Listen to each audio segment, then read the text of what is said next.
no livro de Filipenses, e hoje nós vamos ver o capítulo 4, do verso 5 ao verso 9, que é a base da nossa meditação desta noite.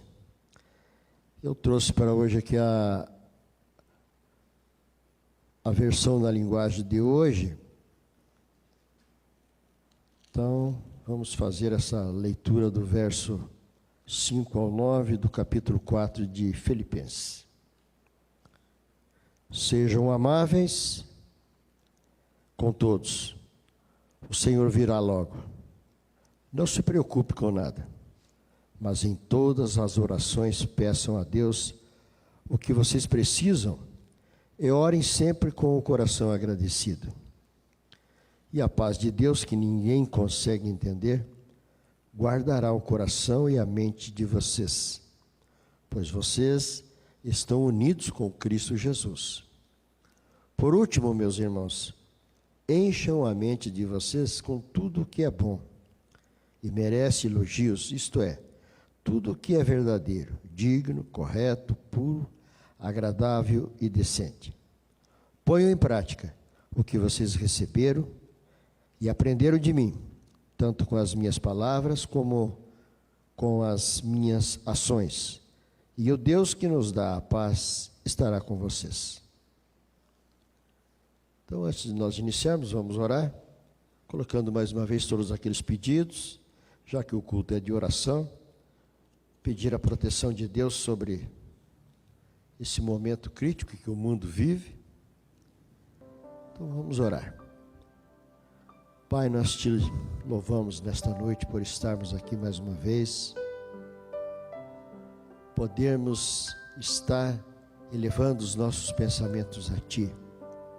Nesse tempo tão cruel, nesse tempo tão difícil, queremos, ó Deus, colocar todas as pessoas que estão de uma forma ou de outra precisando da Tua intervenção. Pai, naqueles lares onde esse Covid adentrou e retirou as pessoas, levando para a glória, Senhor. Que o Senhor possa, de uma forma muito especial, fazer, ó Deus, nessas famílias, que eles possam, ó Deus, suprir a necessidade, a falta deste ente querido. Que o Senhor venha aquecer os corações, alegrar os corações daquelas famílias enlutadas, Pai. Todos aqueles que estão nos leitos de hospitais sofrendo por esse vírus, as famílias ansiosas por saberem notícias, ó Pai, que o Senhor possa entrar com as providências divinas, manifestando o Teu poder e a Tua glória, curando, salvando e restaurando esta gente, Pai. Aqueles lares que estão também, ó Deus, precisando da Tua intervenção, separações, intrigas, brigas, Pai, manifesta a Tua glória e o Teu poder, e entra com as providências divinas, Pai. Ó Deus querido, nessa hora nós pedimos que o Senhor, com a Sua mão forte e operosa, adentre naqueles lugares aonde, ó Pai, há necessidade da Tua intervenção. Lá, Senhor, naqueles lugares onde as pessoas estão encarceradas, onde, ó Deus, estão ali privados da liberdade, que o Senhor também possa manifestar o Teu poder e a Tua glória. Pai, todas aquelas pessoas que estão carentes e necessitadas, que o Senhor possa intervir nesta hora, concedendo, Senhor, a bênção e a vitória, em nome do Senhor Jesus, que vive e reinas para sempre. Amém. Meus queridos irmãos, hoje o tema dessa mensagem é uma vida cristã equilibrada. Tomando como base o verso 8, que diz, na minha versão: por último, meus irmãos, encham a mente de vocês com tudo que é bom e merece elogios, isto é, tudo que é verdadeiro, digno, correto, puro, agradável e decente.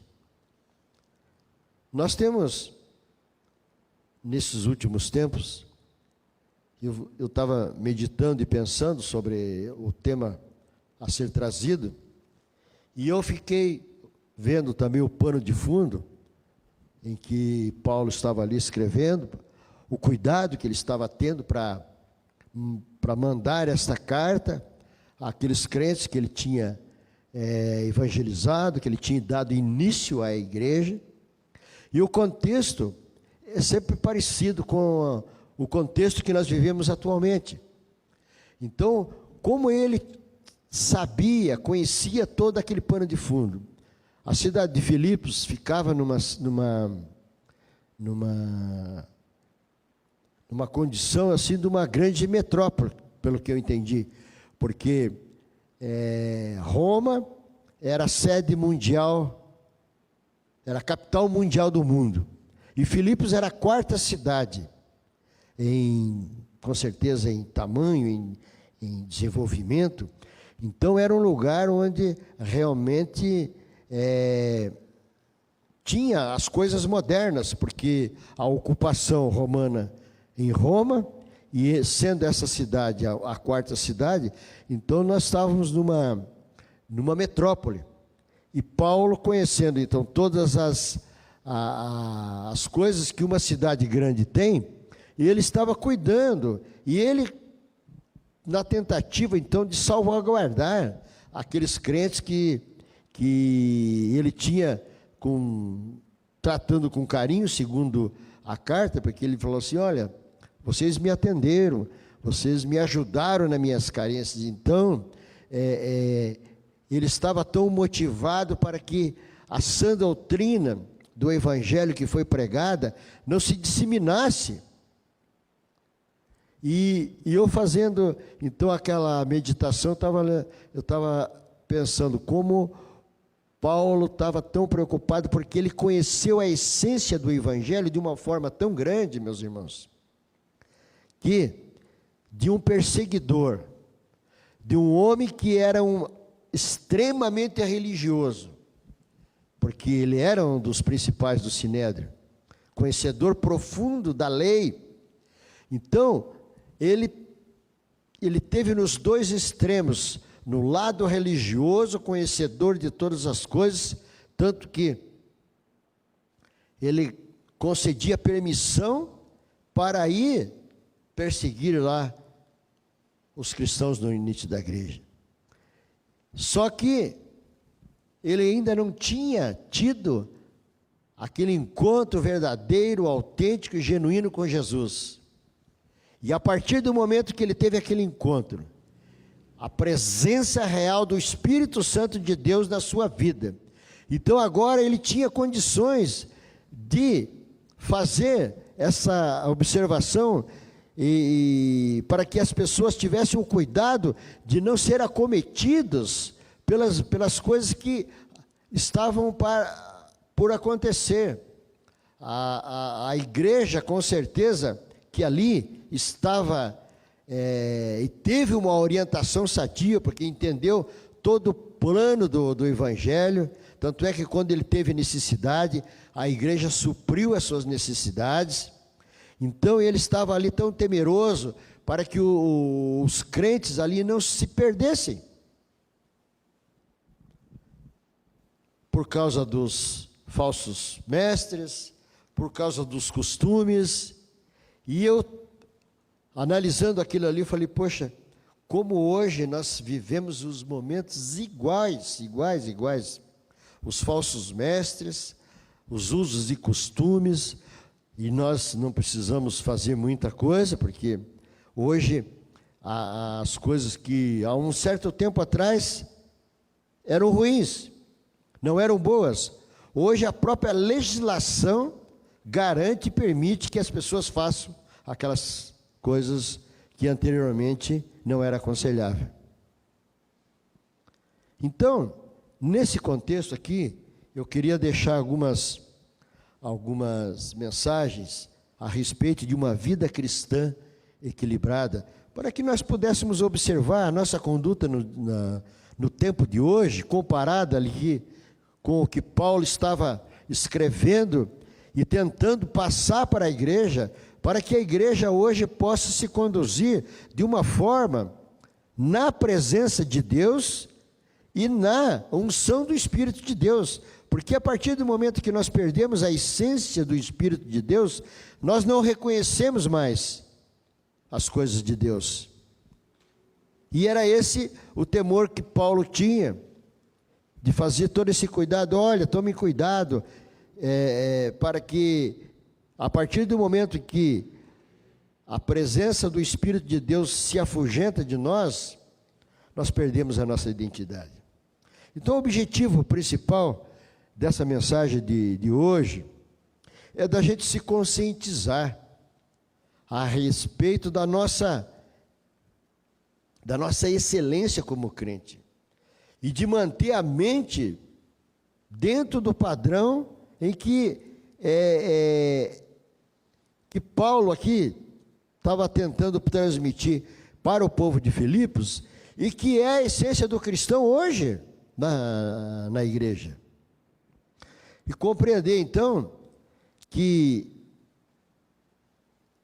nós devemos ocupar a nossa mente com as coisas sãs e sadias. E hoje, infelizmente, nós vivemos dentro de um hemisfério tão difícil de se manter com a nossa mente mais purificada, porque hoje é raro a casa que não tenha, acho que difícil, de não ter todos esses aparatos da informação. É a televisão, de não sei quantas polegadas, em todas as...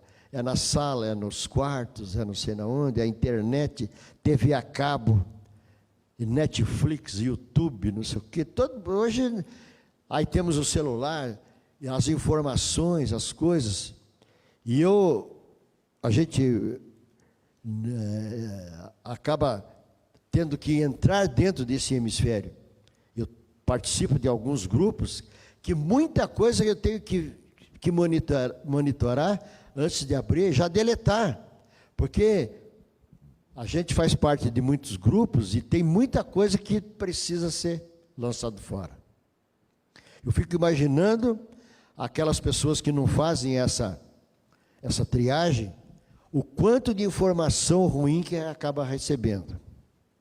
Então, o cuidado do crente para que fiscalize isso, para que não ande com o bolso, de repente, carregado de porcaria, porque isso aqui é um mal necessário, e um instrumento muito útil para a vida moderna, mas pode se tornar uma armadilha muito grande. E, trazendo para o contexto hoje, Paulo, com certeza, se fosse hoje, ele estaria tratando dentro desse comportamento, para que nós mantenhamos a nossa mente sã, para que a presença real de Deus na nossa vida possa ser, e para que o Espírito Santo de Deus seja na nossa vida.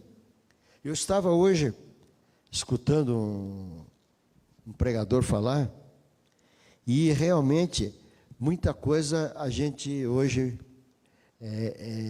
poderia tomar como base. E ele utilizou algumas passagens bíblicas, onde a presença do Espírito de Deus era tão forte na vida daquelas pessoas, que eles não sentiam as atrocidades o qual eles estavam sofrendo.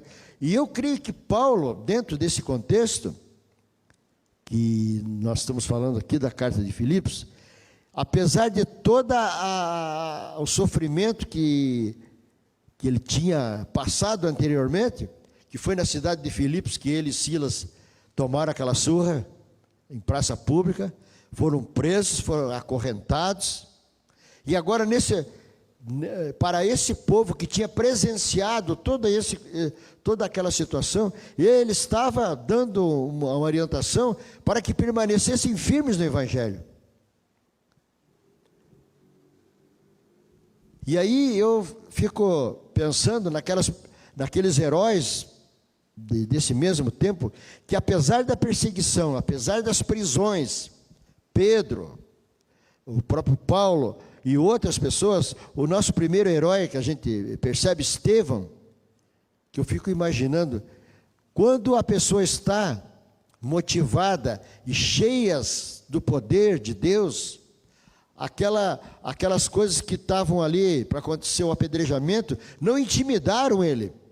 E eu creio que Deus, numa forma lá, que eu não sei, porque eu não diz, nós não estamos aqui para entender Deus, mas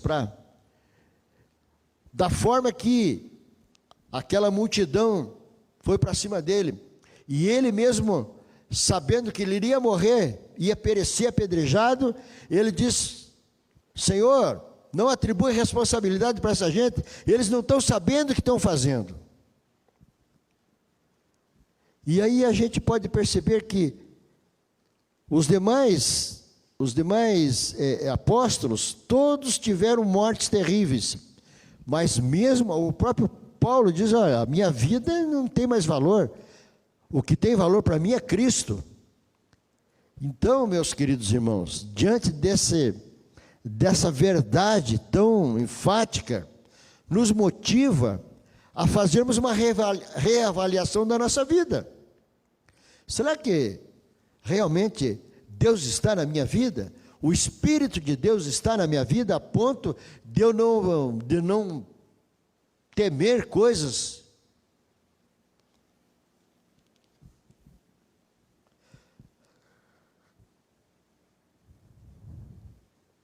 E aí Paulo vai nos ensinando a gente analisar,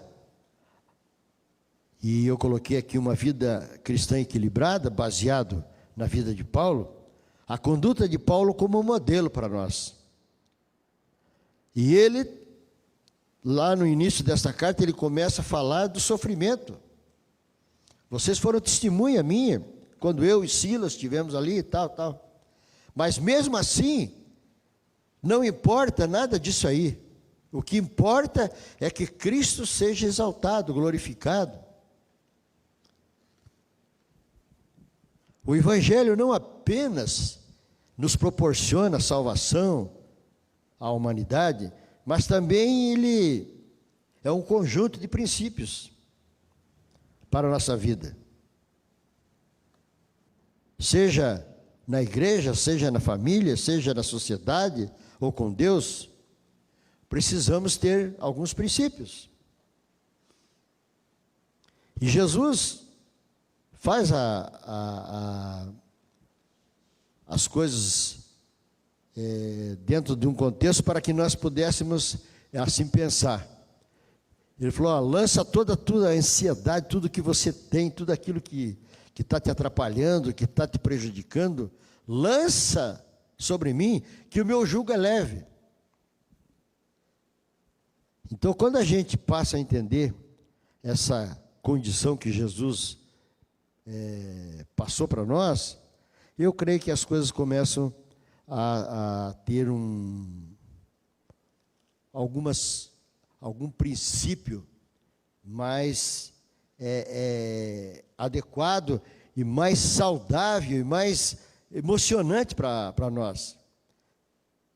Nesse tempo de pandemia, a gente poderia até fazer uma analogia assim, né? Que o povo está amedrontado, está totalmente amedrontado.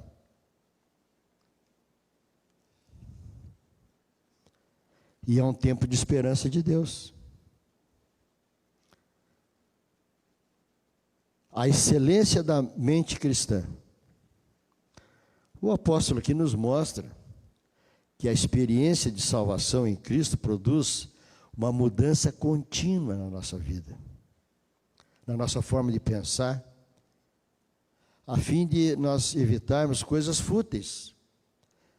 Uma pessoa, quando realmente se fundamenta dentro dos princípios bíblicos e da palavra de Deus, ele passa a ter um comportamento diferenciado, ele passa a identificar algumas coisas que a pessoa comum não consegue ver. E eu aqui quero fazer aqui menção a exatamente esse momento que nós vivemos. A pessoa que realmente está bem fundamentada em Cristo, ele não se amedronta muito com muita coisa, mas e também não quer dizer que temos que afrontar. Temos que nos conduzir da maneira em que a legislação requer, mas temos que ter algo a mais. para dizer: não, o meu Deus é o que salva, que restaura, que cura, que liberta, que salva.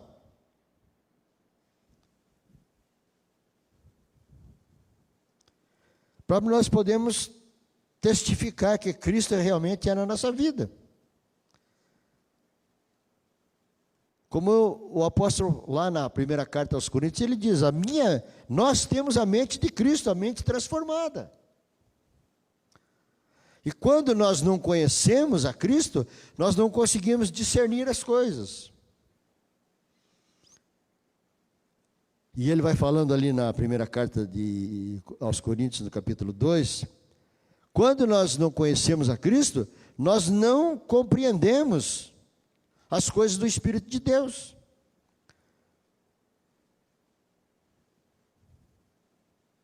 Aí eu faria uma pergunta: o que tem ocupado as nossas mentes nesse tempo? O que tem ocupado a minha mente, a tua mente? Infelizmente, hoje nós vivemos num momento em que o consumismo ele é algo tão tremendo na nossa vida, que não adianta a gente querer, às vezes, a gente acaba sendo absorvido por isso. E é tão comum, né, a gente olhar nesses filmes e novelas, aí a pessoa tá lá deprimida, está depressiva. Ah, não, fulano, vai fazer as compras que você vai. Como se fosse algo que fosse comprar alguma coisa para a alma, para a mente, para o coração. Talvez momentaneamente a pessoa até possa se sentir melhor.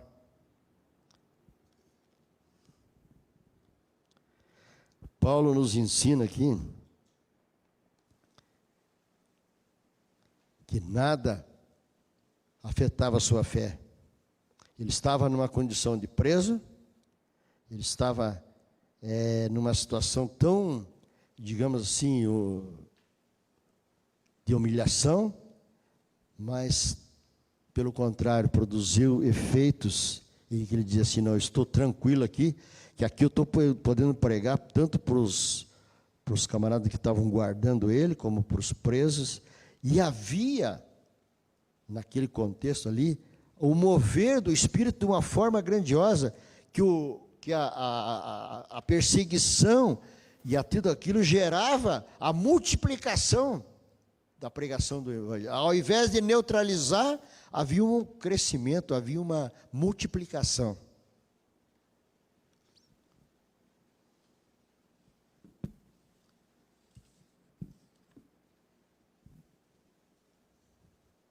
E aí ele sugere aqui que nós pensamos nas coisas do alto e não ficamos aqui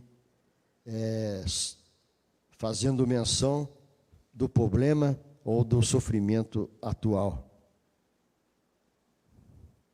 E ele diz lá na carta aos Romanos que não nos conformeis com este mundo, mas transformai-vos pela renovação do vosso entendimento, para que experimenteis qual seja a boa, agradável e perfeita vontade de Deus em nossa vida.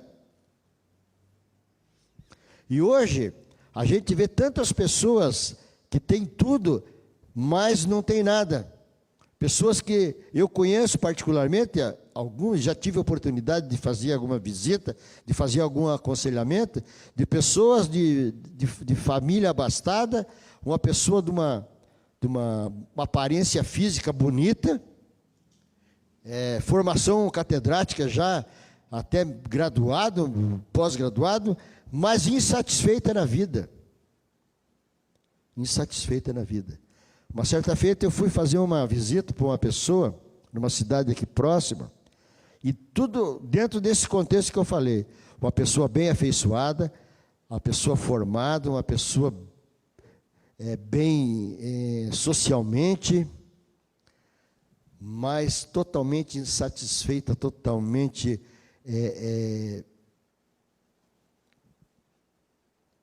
totalmente dominada. E nós tivemos a oportunidade de orar e ver ali que realmente havia algo tremendo dominando a vida daquela pessoa. E o que Paulo sugere aqui é que realmente, quando nós somos tomados pelo poder do Espírito de Deus, as coisas são transformadas. Pensai nas coisas que são de cima e não nas que são da terra. Aqui na carta que antecede de Colossenses, capítulo 3, verso 2. Viver uma vida equilibrada, conjugando mente e coração, a partir dos valores espirituais da terra.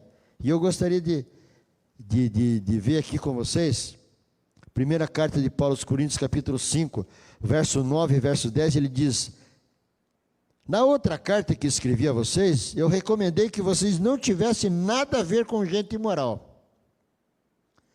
Eu não quis dizer que neste mundo vocês devem ficar separados dos pagãos, que são imorais, avarentos, ladrões ou que adoram ídolos. Pois para evitar essas pessoas, vocês teriam que sair deste mundo. O que ele quer dizer? Que nós estamos nesse mundo, nós vamos conviver com essas pessoas, mas não vamos nos deixar ser contaminados. Porque nós estamos inseridos aqui, mas nós moramos no bairro, temos nossos vizinhos, não é verdade? Quem vai para a escola? Na escola está cheio. Quem vai no trabalho? Eu trabalhei numa organização grande que tinha muita gente, e ali tinha gente de tudo quanto é tipo. E o apóstolo Paulo falou: não estou dizendo para vocês montar mas vocês podem conviver dentro desse hemisfério aí, mas não deixar se contaminar. Pelo contrário, produzir efeitos que as pessoas possam ser contagiadas. O Evangelho de São João, capítulo 17, verso 15 a 18 também, Jesus: não peço que os tires do mundo, mas que os guardes do maligno. Assim como eu não sou do mundo, eles também não são. Que eles sejam teus por meio da verdade, a tua mensagem e a verdade. Assim como tu me enviaste ao mundo, eu também os enviei. O próprio Senhor Jesus falando com o Pai. Então, meus queridos irmãos, nós temos que estar no mundo e fazer diferença. O mundo vai estar no mundo. E nós precisamos conviver no mundo, mas como cristãos. E esse, talvez, eu olhando ao cuidado que o apóstolo Paulo, mesmo lá na prisão, tentando passar por aquela gente, porque ele já tinha sido um homem aterrorizante, né? Embora sendo uma pessoa que estava dentro do sinédrio, dentro da sinagoga, conhecedor da palavra de Deus, tal, e acabou fazendo as atrocidades que ele fez. Agora, ele, com uma nova criatura, um novo homem, uma nova pessoa, ele estava ali então zeloso para que as coisas acontecessem dentro do padrão que agora ele conheceu, que é a verdade.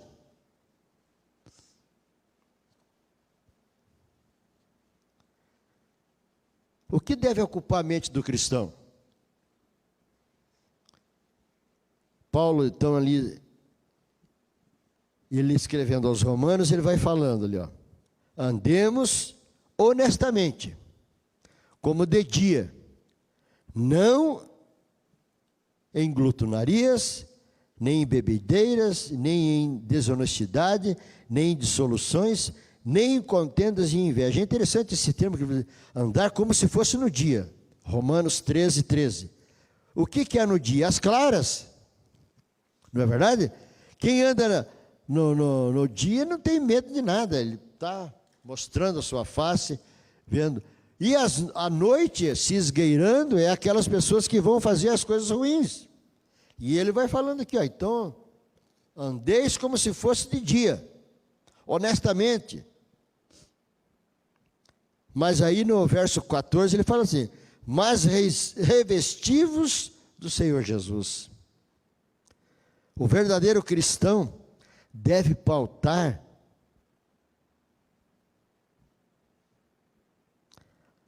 a conduta, a sua vida, pela defesa de tudo que é justo. E hoje nós vivemos um momento assim bem Difícil, né? Falar em justiça num país onde nós estamos vivendo, falar em justiça num país onde aí os nossos irmãos venezuelanos estão vindo, é uma utopia, porque lá os camaradas acabaram com tudo, aqui quase que conseguiram acabar. Mas os tempos foram descritos que iria acontecer isso e está acontecendo. Temos que dar o lugar para o Espírito Santo, que atue na nossa vida. A perspectiva de Paulo, que ele estava aqui com os filipenses, e para nós, nos dias de hoje, nos esclarece e nos mostra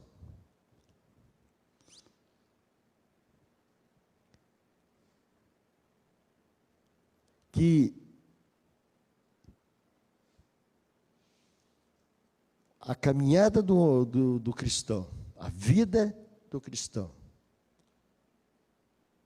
tem que ser um modelo a ser não só pregado, mas o que ele queria falar: as minhas ações, vocês conhecem, vocês me conheceram no passado, então andem conforme vocês aprenderam.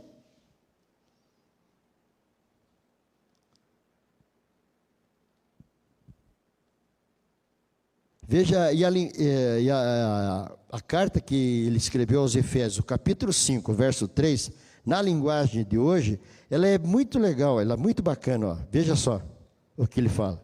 Efésios 5, 3, na linguagem de hoje. Vocês fazem parte do povo de Deus.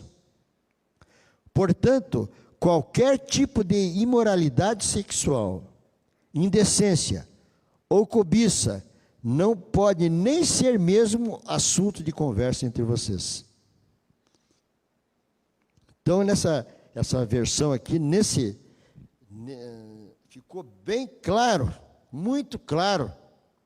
Vocês fazem parte do povo de Deus. Portanto, qualquer tipo de moralidade não é nem para nós conversarmos, não é nem para nós comentarmos.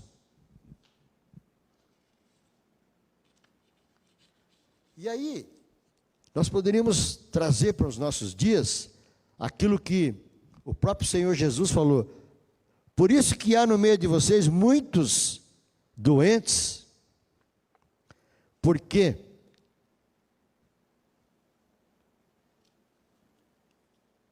praticam ações deliberadas.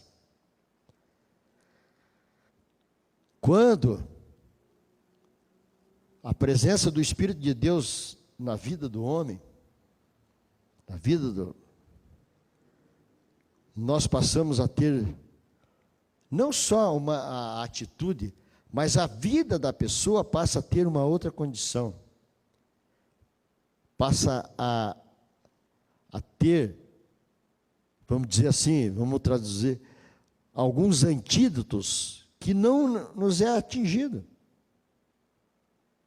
Eu fico imaginando aqueles homens vendo todo o sofrimento, tudo aquilo, mas mesmo assim não havia medo, porque a presença do Espírito Santo era tão poderosa na vida da pessoa, que eles falaram: pode vir me matar, pode vir me cutucar, pode vir, que não... Então, quando a pessoa entende que está revestidas com o poder de Deus, nada nos afeta. Por isso que Jesus, por isso que há muitos doentes, porque não cumpre. Está falando ali, e a gente usa para fazer algumas abordagens na igreja, não para intimidar, mas para falar a verdade, né? A conduta de Paulo como modelo. No versículo 9, o apóstolo utiliza 5 verbos que são bem enfáticos. Na minha versão aqui, por causa que eu queria fazer, eu trouxe essa versão que eu queria ler esse texto ali de Efésios capítulo 5, verso 3, mas ele vai falar de algumas ações, de aprender, de receber, ouvir, ver e fazer. 5 verbos bem enfáticos. Ele não assume o papel de presunção de uma pessoa que é extremamente impecável, mas exorta a sermos uma carta transparente e exposta a quem queira ver. Um livro aberto, né? Então ele não se coloca como aquela pessoa, como vitrine, o inatingível, mas nos recomenda a termos uma vida em transparência. E o apóstolo Pedro, lá na sua primeira carta, ele vai dando algumas orientações, cuidar, como ele estava tratando dos ministros e das pessoas, ele vai falando lá, ó, cuidar bem do rebanho de Deus, não por dinheiro, mas o verdadeiro desejo de servir, sendo exemplo ao rebanho. São qualidades pastorais essenciais, que servem também para o cristão. E o Deus da paz será convosco. A presença de Deus, de paz, descreve uma inabalável a presença de Deus na vida da pessoa. Ela passa a desconsiderar tantos valores, né, que na terra a gente atribui. Se buscamos tudo que é verdadeiro, honesto, justo, puro, amável e de boa fama, o Deus da paz será conosco. E o que eu vejo que hoje está faltando um pouco no nosso meio, é exatamente essa motivação de nos apegarmos a Deus de uma forma que a presença de Deus, a presença do Espírito Santo de Deus, nos motive a tomar atitudes até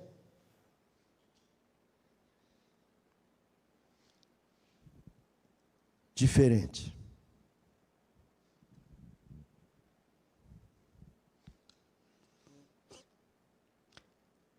Disse alguém uma vez que o homem é aquilo que pensa.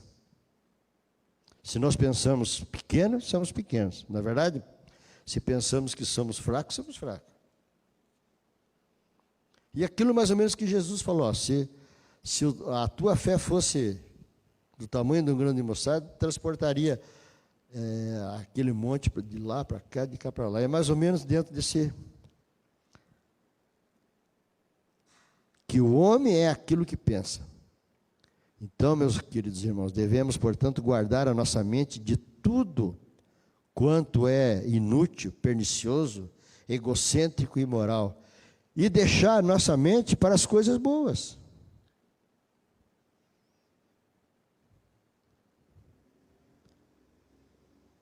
Para nós encerrarmos aqui,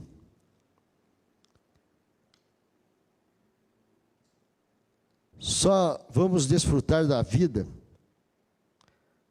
e uma vida cristã saudável e equilibrada se alimentarmos a nossa mente com tudo que é do alto. Por isso, leia continuamente a Bíblia e esteja ligado a Ele. Que Deus possa nos abençoar. Que Deus possa nos conduzir de forma que Paulo referendava aqui aos filipenses, lá na cidade de Filipos, e que nós possamos, diante de todas essas circunstâncias que nós estamos vivendo, termos um pouco mais de fé, um pouco mais de perseverança, e às vezes fazendo menção desse Deus que nós servimos de uma forma mais intensa.